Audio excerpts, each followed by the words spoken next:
تعالوا بينا اقول لكم. فتحت الفيسبوك لقيت فيه ريفيوهات كتير جدا وقلق على الفيسبوك بسبب حاجه اسمها طاقية السلطان. بصراحه كل شويه ما افتح فيسبوك الاقي ريتش عليها عالي. فبصراحه حبيت اجربها وقلت لا لا لا لازم اقوم اعملها. قمت عملتها وبصراحه عجبتني قوي قوي قوي قوي.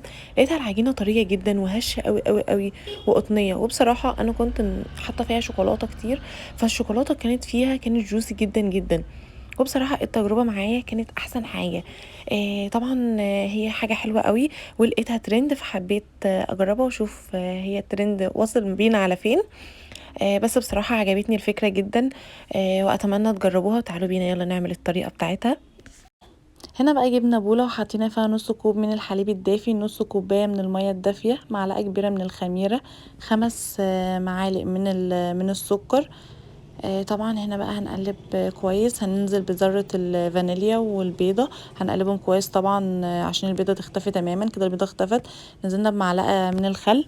الخل محسن للعجينة، يعني بيبقى حلو قوي. انا خلت 3 كوبايات ونص من الدقيق، وهنزل كوباية لحد ما الكوبايه خلاص دي بيختفي. هنزل بالكوبايه التانية تدريجيا لحد برضك ما هفضل اقلب لحد ما الدقيق بيختفي معايا تماما. هنزل بالكوبايه التالتة لحد ما هفضل اقلب بقى لحد ما الدقيق بيختفي برضك معايا تماما. وحطيت معلقتين من الزيت. وهقلب طبعا وهتحتاج دقيق. كده خلاص كنت عجنت العجينة مع نفسي وفضلت عجينها طبعا حبة حلوين. جبت بولة وقسمت العجينة. هنا معلقة ونص من الكاكاو الخام، ومعلقة من الزبدة على كل بولة. طبعا بقى فضلت اعجن في عجينة الشوكولاتة. فضلت اعجن فيها حبة حلوين. هي كان شكلها غريب بصراحة، بس فضلت اعجن فيها لحد ما ادتني القوام اللي انا كنت عايزاه فعلا. فضلت برضو اقلب فيها. طبعا كنت مستغربه شكلها. بعد ما خلاص ما كنت مستغربه شكلها يا جماعه، لقيتها بصراحه خلاص بقت حلوه قوي. كلها بقى شوكولاته وملسه وداخله في بعضها. بصراحه كانت حلوه قوي. طبعا هنا بقى العجينه طبعا بعجنها طبعا كويس عشان الزبده برضو تختفي. كده خلاص انا كنت عجنت الاتنين طبعا كويس. هنجيب استرتش راب وهلفهم. خلاص انا هلفهم خلاص في استرتش راب وهدخلهم الفرن. الفرن يا جماعه مش شغال. الفرن انا ده المكان الوحيد اللي بلاقيه مناسب ان انا ادخلهم اصلا الفرن. علشان ده المكان الدافي يعني ان انا ادخلهم فيه. وهدخلهم الفرن. هنا خلاص كنت العجينة سبتها نص ساعة لحد ما خمرت معايا، والعجينة بصراحة كانت طرية قوي قوي. حطيتها بقى فردت. حطيت دقيقة على الرخامة. وطبعا هفردها بشكل المستطيل. اعتمدوا يا جماعة اكنكم تعملوا سنوبا بالظبط. فضلت طبعا فردتها بالنشابة لحد طبعا ما فردتها كلها خالص لحد ما ادتني النتيجة اللي انا عاوزاها. طبعا دخلت في عجينة الشوكولاتة. برضو فردتها بنفس الطريقة. فضلت افردها بالنشابة طبعا برضو بشكل مستطيل. كده خلاص بقى وصلنا. حطيتهم الاتنين على بعض وفردتهم كويس برضو. وجبت معايا الشوكولاتة ديت شوكولاتة بالبندق. دي سبريد بصراحة حلوة قوي. فيلا بقى.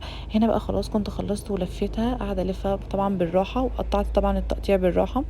فضلت اقطع بقى طبعا بالراحة علشان طبعا لو انا اصلا جيت ما قطعتهاش بالراحه طبعا الاقيها بتتقطع مني. طبعا بقى فضلت الف الاشكال الحلزونيه ديت بالراحه خالص. طبعا عشان اي حاجه هنعملها اصلا مش بالراحه فطبعا هتقوم مقطوعه. ففضلت طبعا اعمل في الاشكال. بقيت بحط ايديا من فوق والف من تحت. وفضلت برضو لحد ما خلصت طبعا الكميه كلها. فضلت الفها طبعا.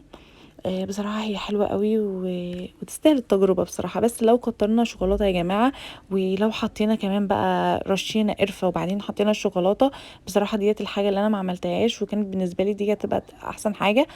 طبعا كده خلاص انا خلصتها طبعا ولفيتها. لفيتها بشكل الحلزونات كده وخلاص.